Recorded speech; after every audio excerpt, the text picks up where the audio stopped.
Welcome back.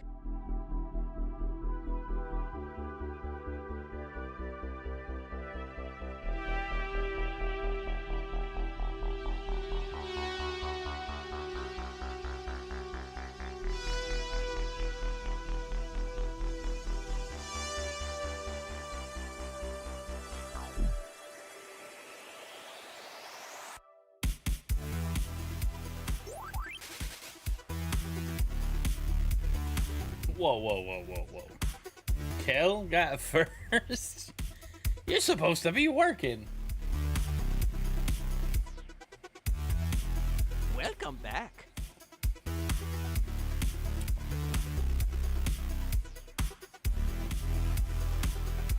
You got me muted. That's probably for the best.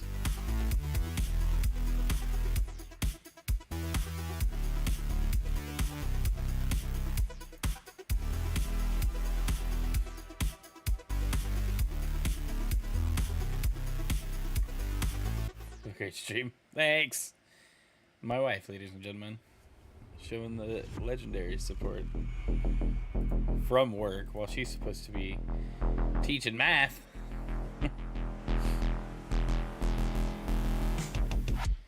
All right. TikTok is functional. Let's go. All right, everybody. How are we doing today?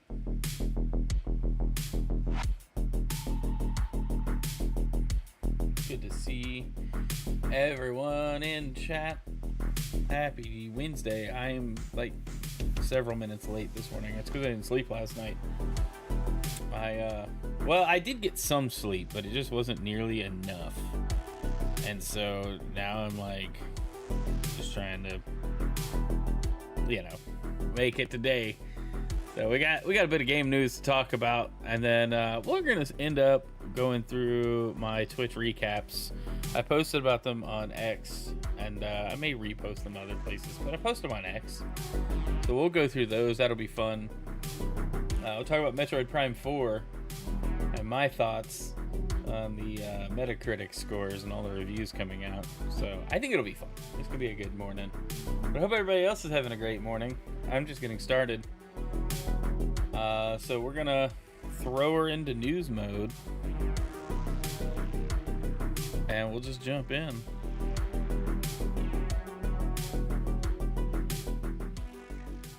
All right, that should be good for background music. Happy Wednesday, my dudes. Good to see y'all. Welcome back to another game news show. We've got a good bit to go over and talk about and discuss. And I'm just excited, dude. We got Metroid Prime 4 launching this week, literally tomorrow at the time of this stream, if you're watching this on a VOD or whatever. I don't know if I'm picking it up launch day, but I am going to pick it up eventually. I'm excited to get my hands on it and a couple of other Switch 2 games that have come out recently. But things have been busy. I haven't had time. I'm still working on ZA. So we got an update on that too. So let's start with some Fortnite news. We're going to touch back later this morning about the AI accusations that Fortnite came against. But if you think anything can hurt this game, think again, because even with all the controversy, Chapter 7 for Fortnite featured over 10 million players on the event, and then 3 million tuned in across live stream platforms. I feel like TV shows like TV shows on Netflix and stuff wish they could hit those numbers just that easily, But Fortnite Chapter 7 had over 3 million players tuned in. The announcement of the new player stats come from Fortnite's post on X. The post states, Absolute Cinema, 10.5 million of you joined us in-game for 0 hour, and 3 million plus tuned in across live stream platforms. Fortnite's Chapter 6 0-hour event, bringing millions of players, wasn't a surprise as it featured a jam-packed event filled with collaborations. We also saw the likes of Playboy Cardi, Hatsune Miku, and more. The end also featured an Avengers in-game type of event where so many past collabs with Fortnite returned, which was super cool to see. I wish I could have played it. I wasn't actually on it live, but I did stream some of it. I watched clips. It looked awesome. So it seems pretty cool. I'm glad to see. One thing I want to ask games journalists that write articles and stuff is, when do we drop the formerly Twitter moniker on referencing X and posts on X? Like, at what point are we just gonna go, yes, it's called X? Like, unless Elon changes it back to Twitter, which I wouldn't complain if he did. I'm still calling it Twitter, but I never say X, formerly Twitter. I say, unless I read it, but I either say X or Twitter, and they're still tweets. I'm not calling them posts. You know, so at what point do we just go, it's X now? It's gonna be X. It's X right now. We don't have to keep calling it formerly Twitter. This is like the artist formerly known as Prince, except we refuse to, like, move on. I feel like we're just gonna keep dead naming Twitter, you know. I don't know. Maybe I shouldn't say things like that, but it's just funny to me. We refuse to let it die. Anyway, yeah, so congrats. I mean, they really had a cool event. The new season looks great. I haven't played it yet at all. Hey, Brent, good to see you. Happy Wednesday, dude. But let's jump into our title story. Metroid Prime 4 Beyond. Is it in trouble? I don't know. We've got the Metacritic scores sitting at 80. And we're going to look at the critic reviews, because any user reviews should not be out. The game's not out in public hands just yet. But let's take a look. This is Switch. No, just Switch 2. Just Switch 2 critic reviews are out. PC Mag gave it 100. Saying, gorgeous, highly entertaining, and a thrill to unravel. Metroid Prime 4 Beyond on Switch 2 is the best single-player shooter in years, and a triumph for gaming's coolest heroine. So, you know, high praise. Nintendoros, 100. Metroid Prime 4 Beyond is without a doubt the return that fans of the saga have been waiting for almost a decade. It feels like longer than that. Retro Studios has perfectly balanced the classic essence of Metroid Prime with innovations that revitalize the experience, delivering an adventure that, while accessible to new players, maintains a challenge and depth that... I'm not going to read the full review. Giant Bomb gave it 100. Despite a few tweaks and new features, motion controls, psychic powers, a non-linear hub world, and the occasional side character, this is Metroid Prime through and through. It is without a doubt the closest the series has ever felt to the original Metroid Prime in terms of tone, gameplay, and quality. Time will tell where I place Metroid Prime 4 in the ... I'm not reading the rest of it. I don't know what Sector SK is. They gave it a 95. Level Up, 95. Nintendo 92. Video Chums, 91. Nintendo Life gave it a 90. Kind of surprising. After 18 years of waiting, Metroid Prime 4 Beyond manages to replicate that magical sense of discovery from the GameCube original while pushing the series in some incredible new directions. Separating the main biomes with a vast open world sounds ridiculous on paper, but the slick traversal provided by Viola makes exploration more something. They gave it a 90. Shack News gave it a 90. Forbes, because I always trust Forbes' gaming columns, gave it a 90. IGN Spain, 90. Press Start Australia, 90. Saudi Gamer, 90. So I'm seeing a trend here. And now we're getting into the below 90s. So 89. Game Informer gave it an 88. My annoyances with Beyond are vastly overshadowed by a pristine, rock-solid science fiction exploration experience. Discovering all Vuros has to offer is incredibly rewarding and delivers an unmatched sense of alien ambiance. The wait for a new Metroid Prime has been long, but it only takes a few minutes and beyond to remember why we have ... Okay. Invader, 88. Area... Hugones, I'm going to assume, 87. Vandal, 86. Games.ch, 85. Like, hey, it's fine. I don't know. I would say people that are giving it less than 90 probably don't have as many ties to the original. Or if they do, they haven't touched... They maybe played Metroid Prime Remastered, but they haven't played anything else, you know, Metroid in a while. It's my assumption anyway. Like, I'm not gonna go and read every single one of these reviews. I'm just kind of quick scrolling through them though, because I'm curious what the like lower scores are saying. Because we're in the 70s. GameStar, I don't know who that is, 73. GamePro Germany, 70. Games Radar Plus, 70. Its best moments, it feels like no time has passed at all. I'm awed by melancholy and mysterious vibes as exploration-focused FPS. But at many other moments, it's bogged down by odd new features that detract from what's almost one of Simus's best. So hey, there's some stuff that maybe you might not like if you like video games or like Metroid. I don't know. Almost exactly what fans didn't want from a new Metroid Prime. While it is widely inconsistent, the majority of the game is undeniably entertaining. What is widely inconsistent? I don't know. Metro Game Central. Games.cz gave it a 70.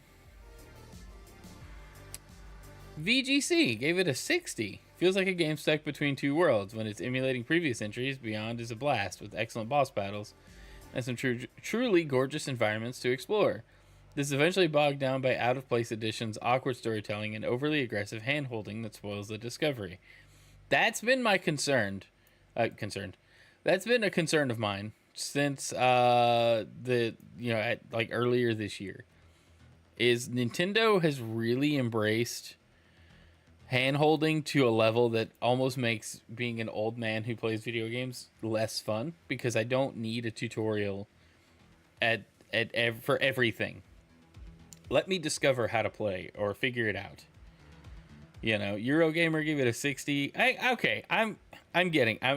get the message here. It's the new things some people think bog the game down, whereas classic Metroid Prime stuff is still in there, and it's nice to have a new entry in the series. So with that, I think it's cool. I think it's pretty cool that it's reviewing pretty well, and I mean it's sitting at a generally favorable right now, 81% positive, 19% mixed. So an overall 80 on Metacritic is solid. I think the wait that it took, the time between Metroid Prime 3 and 4 is too large of a gap. The time between Metroid Prime 4's announcement on the Switch 1 to release date tomorrow is far too wide. So that all resulted in, you're going to get people that have been looking forward to it that are going to enjoy it. And then you're going to get a lot of people that are looking forward to it that are going to be disappointed because it wasn't what they hyped it up in their heads to be. And that happens time and time again with long awaited releases. I think that's what happened with a bunch of games on Xbox that were announced longer ago, eventually released, and it was like, it's okay. We just got a little disappointed because, we build it up in our heads like, oh, I'm so excited to do this and that. Now, the one thing Nintendo does really well to curb that is they do show way too much in their gameplay trailers. In their overview trailers, they, basically show you most of the game. And so that lack of, surprise probably hurts some of the people that are finding it to be kind of stale or tedious or whatever. Because there were no surprises, as far as I can tell. I hope I'm wrong when I finally get to sit down and play it, but we'll find out on launch day, that's for sure. But yeah, I don't know. I don't think it's in trouble. I don't think I'm not worried about the game doing well. It's a Metroid game. Here in the States, it'll do pretty solid. I think abroad, it might struggle a bit. Yes, tomorrow, December 4th, 2025, it releases. Which is a Thursday, but Nintendo don't care. They're going to release games whenever they want. Also, Rocket, good to see you. But yeah, I don't know. I'm excited for it. I'm not gonna let a bunch of reviews tell me if I should or shouldn't enjoy a game. I'm curious if this kind of coverage where people are like, "Oh, is the game cooked?"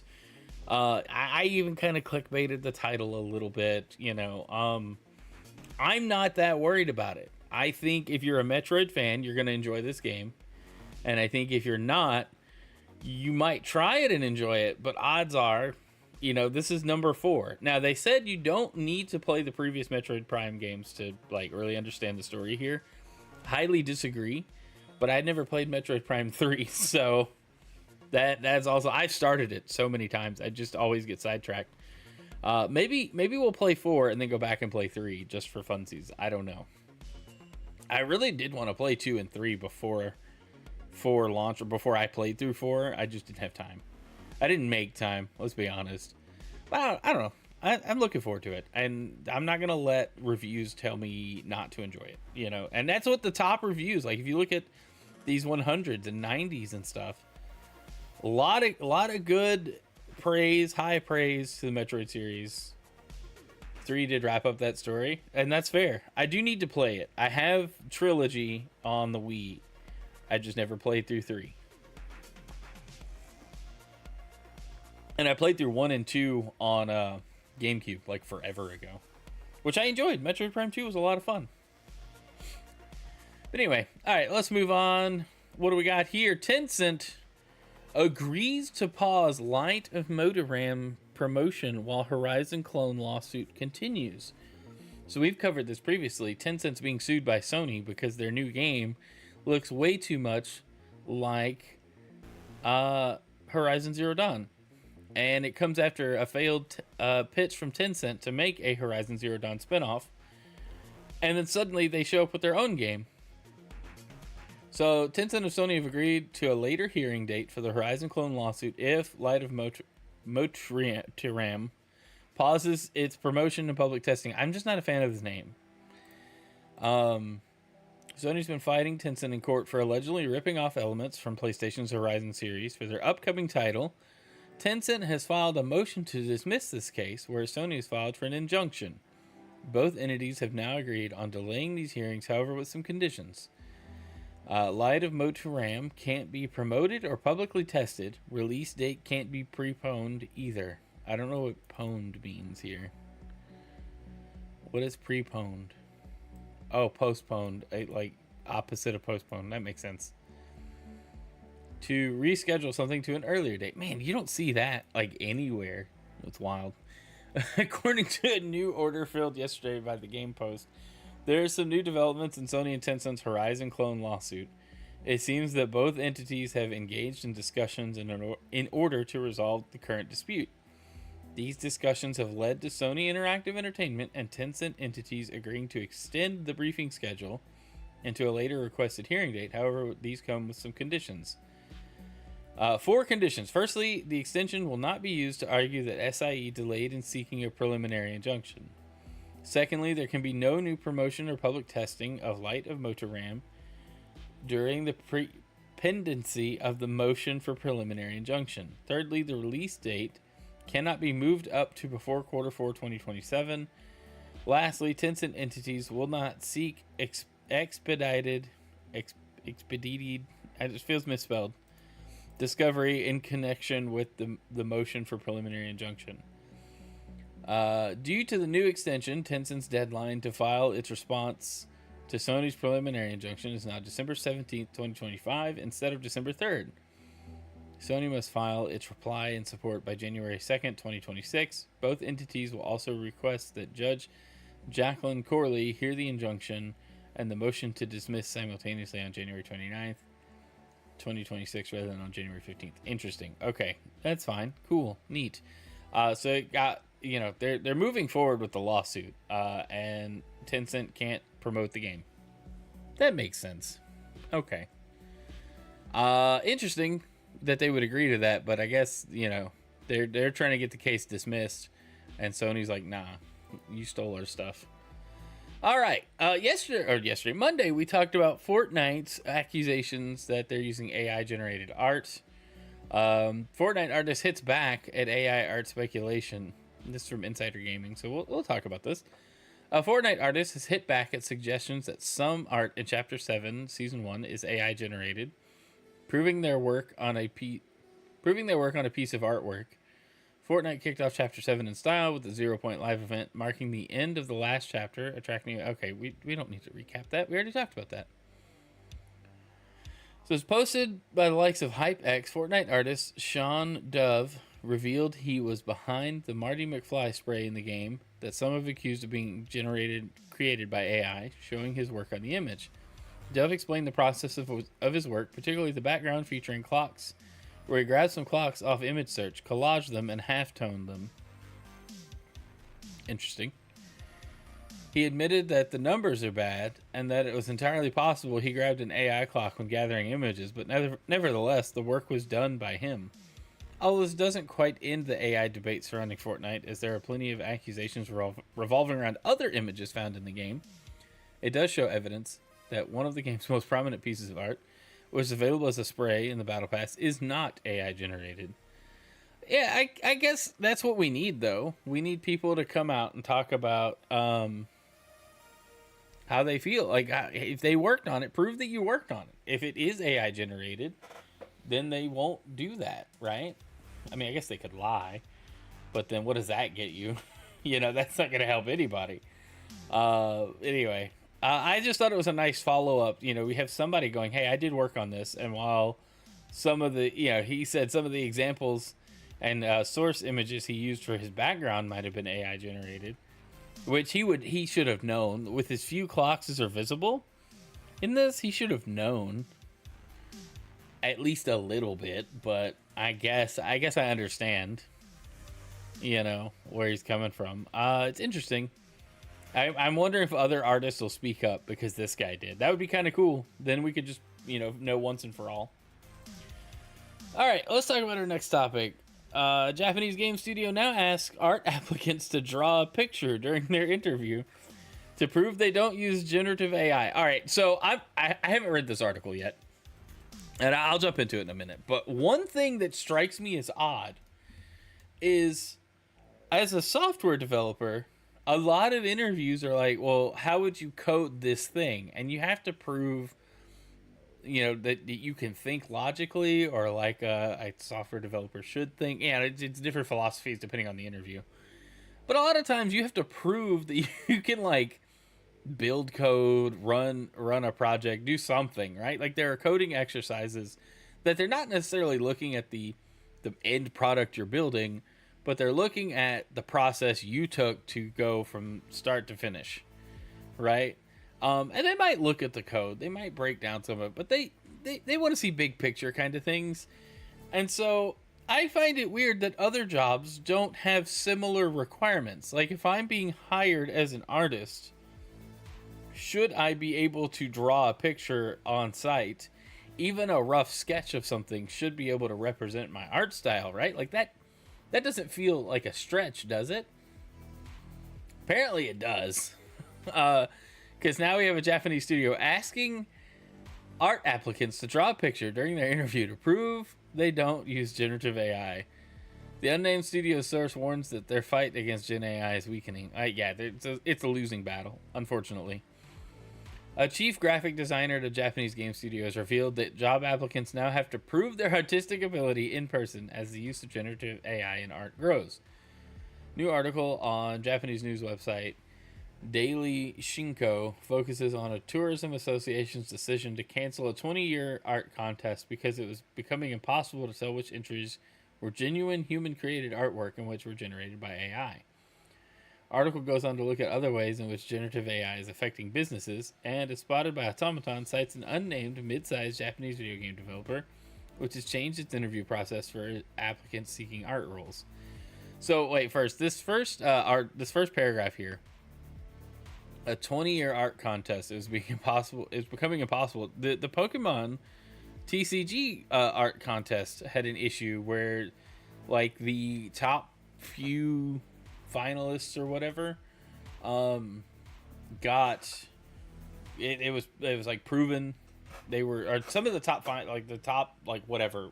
had used AI to generate their images, and that disqualified them. So yes, this is a problem that is going to keep happening unless we, like, actually address the problem itself, right? Like, this is nothing new, at least within the last 5 years. So it's kind of funny that, like, art contests are becoming less and less of a thing because of how easy it is to really cheat at them, and it's harder and harder to detect cheating. But anyway, according to a source simply referred to as Mr. B, who serves as the chief graphic designer at the studio, anyone who now applies for an art role now has to create something during the actual interview process rather than the previous method of submitting a portfolio showing past examples of their work. There are many people who claim that artwork generated by AI is their own creation, Mr. B explained via machine translation. We've actually ended up hiring such people only to find that they weren't productive, which led to several problems. Because of that, we changed our hiring process and it now requires candidates to draw something in person during the interview to verify their skills. As a recruiter, it's a huge hassle and it feels like we're going backwards in time. But I've heard that several other companies are doing the same thing. The source noted that while this is the current situation, it could change in the future as upper management continues to ask questions like, do we even need to hire creators when generative AI is good enough? Or we should be hiring people who are masters at using generative AI. Yeah, there's a lot there. So I don't know that I want to read the rest of the article. I understand the thought process. My big concern is management going, hey, if AI is good enough, why can't we just use it instead of hiring people? And that goes back to the conversation we had Monday about the lack of soul and like there's no heart in it. It's just data that we're generating. And so at that point it's just like, no, don't replace people with machines for art and creative endeavors. Keep people in the loop. Use AI as a tool, not as the means of creation. You know, that's how I feel about the whole thing, and I will stand by that. I like using AI to help me get things done. I don't want AI to do the things for me. And it could do some of the things. It can help by doing some of the things. I just don't want the whole thing being done, right? Like that's what I want to avoid. But that's wild. You have to draw a picture. You have to prove that you can be an artist before you can get hired as an artist. It makes sense, though. It makes so much sense. All right, let's move on. We got some word on the Splinter Cell remake. The director has returned to Ubisoft to finish the game. Insider Gaming reports Splinter Cell remake director David Grivel has returned to Ubisoft to finish what he started in 2021. Announced on his LinkedIn profile, David Grivel announced that he's rejoining Ubisoft Toronto as the project's game director for the Splinter Cell remake. The remake originally started development in 2021 under the codename North, with not much else being said on the game since. Insider Gaming exclusively reported in 24 the game is currently in development on the Snowdrop engine, with a tentative release date of 26. It's likely, given the projects and Ubisoft as a whole issues, that this release date is no longer accurate, but we'll update our readers when we learn more. Insider Gaming received footage of the project in early 25, which showed Irving Lambert speaking to Sam Fisher in a superb cinematic. As it's understood, the Splinter Cell remake is a fully fledged remake from the ground up, which will include being built around a modern audience from the ground up rather than a simple graphic rehaul. Modern audience makes me concerned because that means, hey, we're adapting the gameplay away from stealth action, and instead it's going to be more run and gun, or the option to run and gun is going to be there. And the game's original plot and settings were built around stealth back when games were designed around a mechanic and not mechanics adjusted to fit who might be playing the game. Just saying, modern audience makes me concerned for a lot of reasons. But that's the biggest one, is it's going to give you too many options on how to complete the game, that the stealth and the whole premise behind Splinter Cell is going to be lost on a lot of people. It's understood the game is in development for the PS5, Xbox, and PC. As for what Grivel's return to the game means for the game's immediate future is unclear. And the news that development continues on the game will be a warm welcome to those who were skeptical of the project's future. I was, I wasn't hopeful. I guess I'm slightly more hopeful, but I don't know. I'm not sure. All right, let's move on. Saudi Arabia's public investment fund will own 93% of EA after proposed buyout, with the rest of the consortium taking a much smaller share. It's reportedly considered unusual for a sovereign wealth fund to take such a percentage. Yeah, EA is going to be fully owned by the Saudi Arabian government, or public interest fund, or whatever.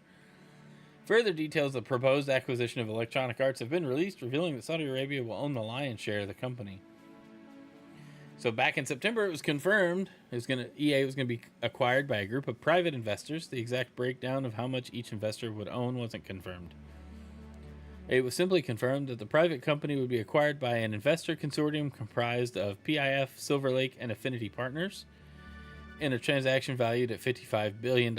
Now, as reported by the Wall Street Journal, a new filing has been listed which shows that the PIF, Saudi Arabia's public investment fund, will own 93.4% of the company should the acquisition be approved. Silver Lake Partners, an investment fund run by a U.S. global private equity firm based in Silicon Valley, will own 5.5% of the shares according to the filing. Affinity Partners, an American investment firm. I don't know why this next line is as necessary in this article, which mainly focuses on investing in U.S. and Israeli companies, with most of its funding coming from the Saudi Arabian government, will own the remaining 1%.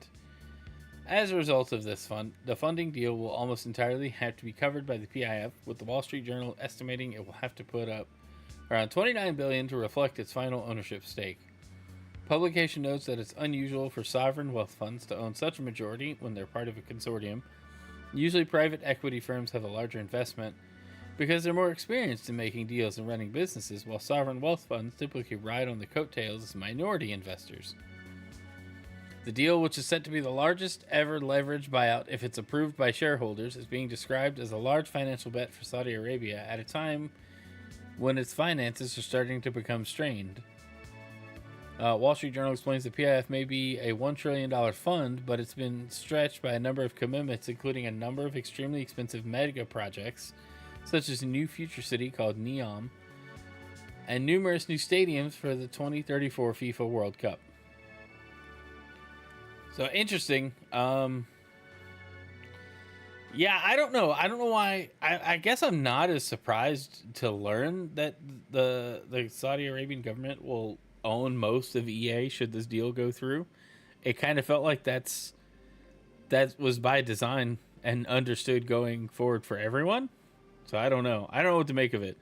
But EA might be cooked. They might not. I don't know. I don't know what to make of it. I really don't. I hope it works out. I hope we can still get some good EA games made. Keep Madden around, I guess. I don't know.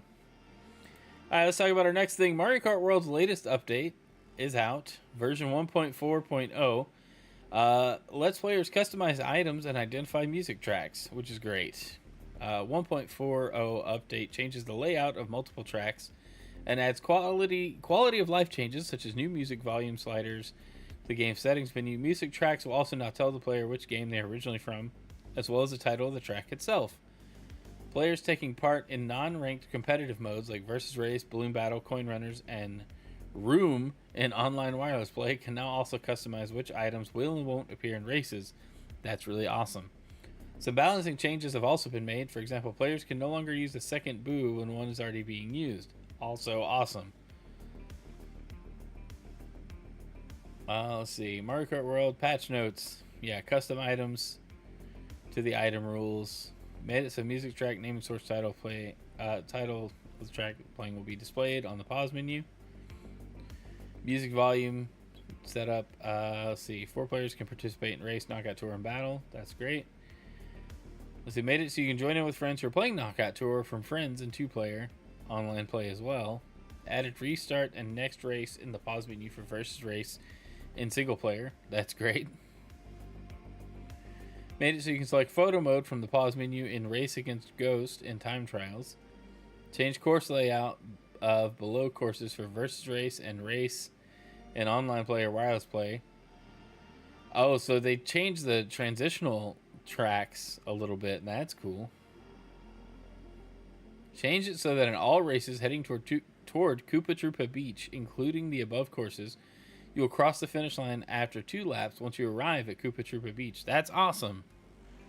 You'll now dash when riding on Manta Ramp's back. Made it so the player will not hit Dragon Eel when transformed into Bullet Bill. Made it so the player cannot use second boo.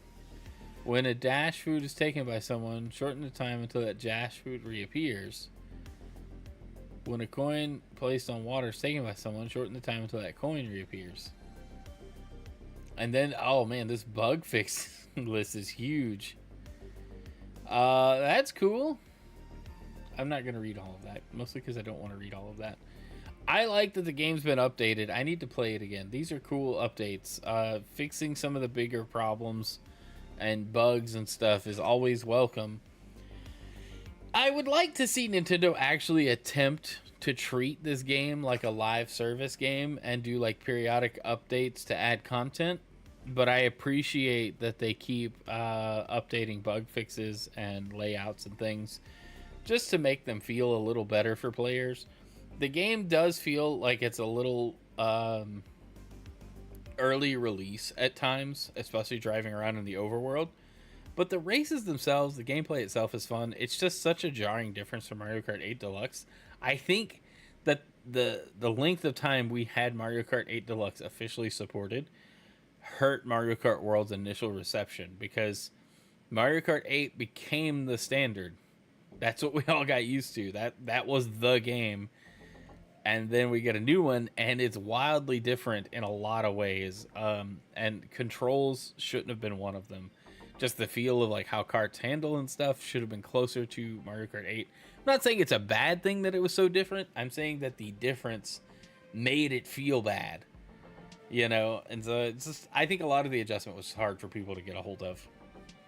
We did get a new trailer for the Pokemon Legends ZA Mega Dimension DLC. Getting more megas revealed.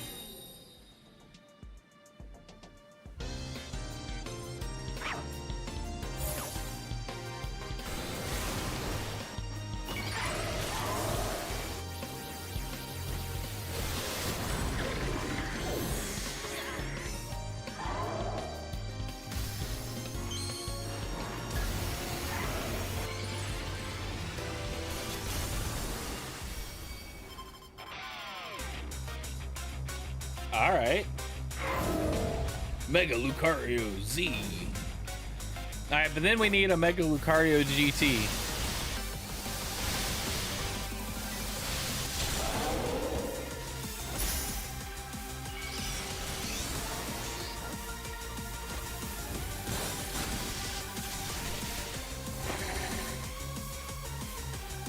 It does look cool. It does look really cool.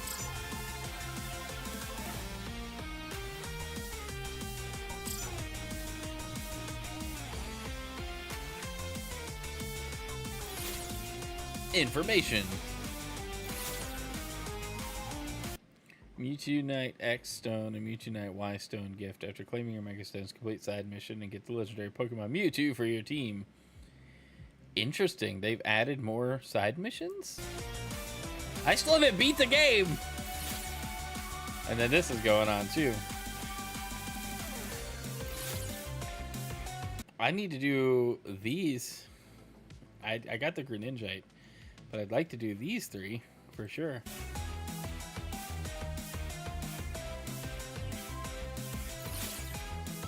Alright, available for purchase now. Sweet. Alright, that looks cool. I don't know. Some people didn't like Lucario Z, but I think it looks cool. Okay, couple other things to round out the episode today. Limited edition Genshin Impact DualSense controller. It looks cool. I just thought it looked neat. I like Genshin Impact, and this controller looks pretty good. I like custom controllers like this, limited edition things.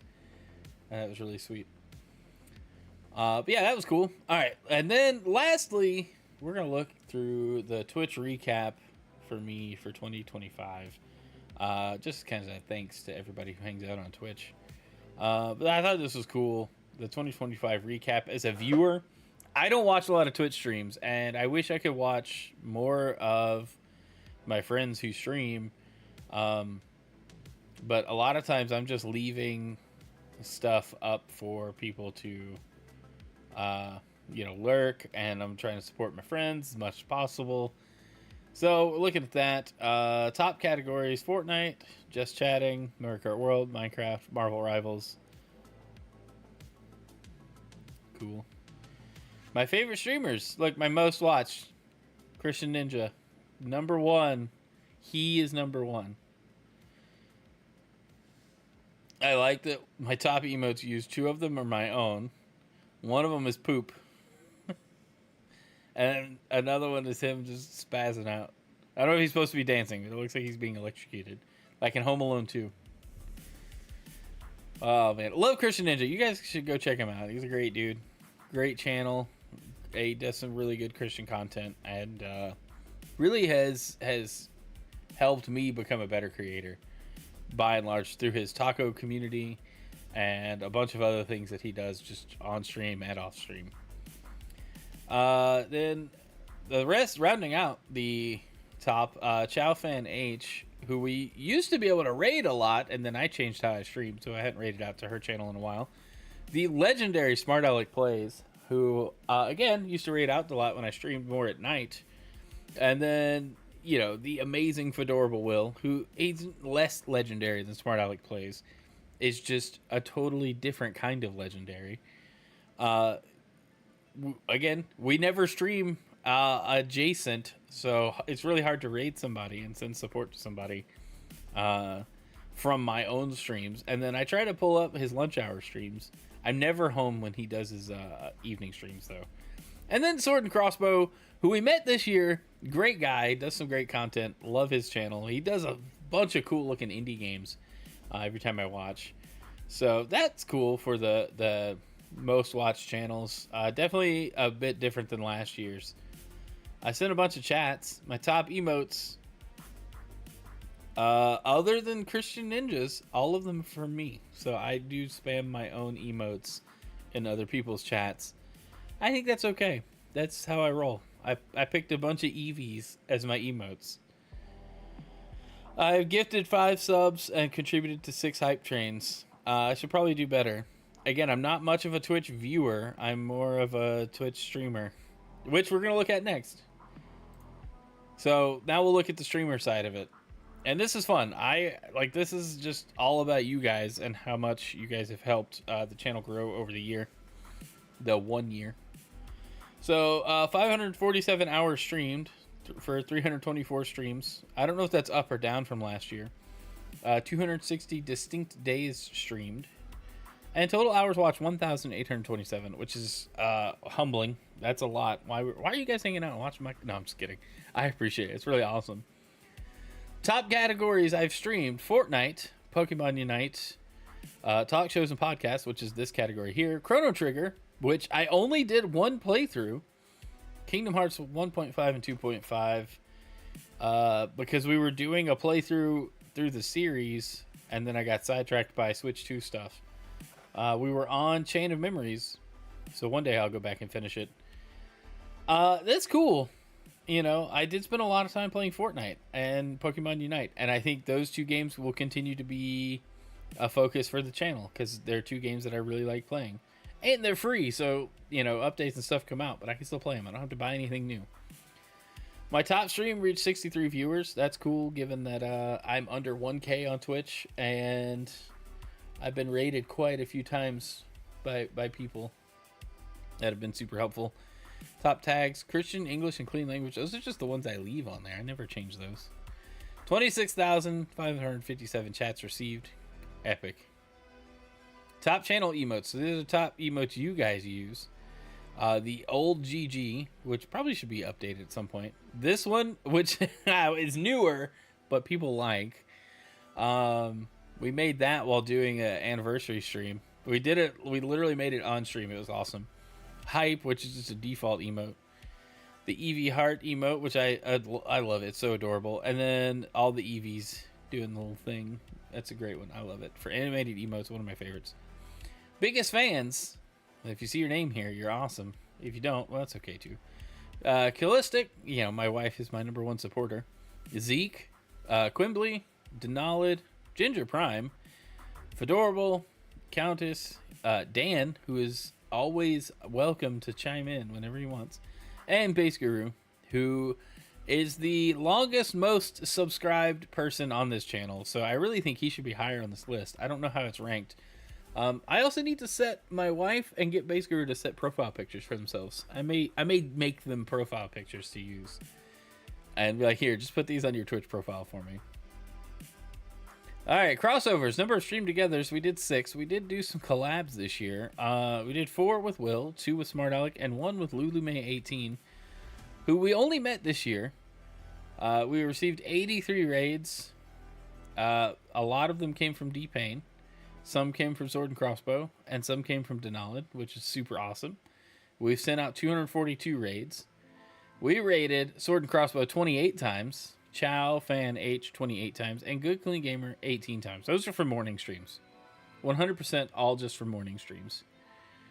And then clips, we got to get these numbers up, chat. I got to start making more clips. 4 clips of me made, which I feel like should be more. And unique clippers 3. I'm sure I've made more clips. Top viewed featured clip is one that Denalid made. So congrats Denalid for getting my top featured clip. Hype happening, 773 new followers. I don't know. Oh, that's because the follow botting. That happened. That broke a bunch of these numbers. 21 new subscribers, which is hype, and 5 hype trains, which is also epic. You guys spent 482.8 thousand channel points on Twitch, which is awesome. And then this. I don't know. I don't know what this means, but we're looking at it. It's a pink spiky mace.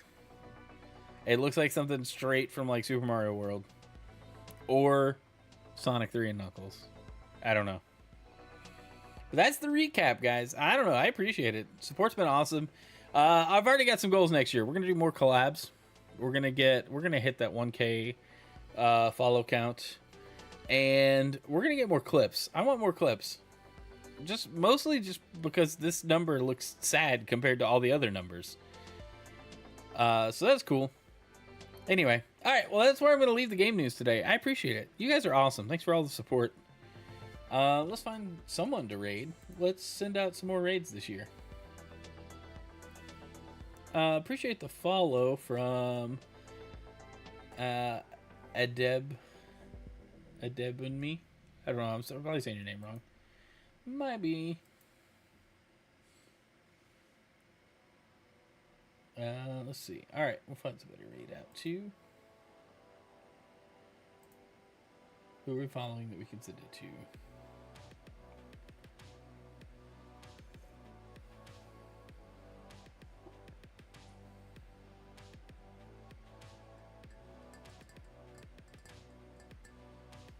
I don't know. Let's see. I don't even worry with it. Let's not raid today. All right. I'm gonna leave it here. You guys have a great day. Thanks for the support. I love you. I gotta run. I gotta get to work. I'm supposed to kick off a deployment here in a minute. So, you guys have a fantastic day. I will see you guys tomorrow night. We're streaming more Pokemon ZA for a Thursday stream. I'm super excited about that. All through December and January, streams are going to be, well, probably through March, really. But streams are going to be less predictable in the evenings. Morning streams shouldn't go anywhere unless something major happens. I'm trying to be not late, and it seems like I'm late every single day to the morning stream. I don't know. Doing my best. Anyway, love you guys. Thankful for you. Y'all have a great day. See ya.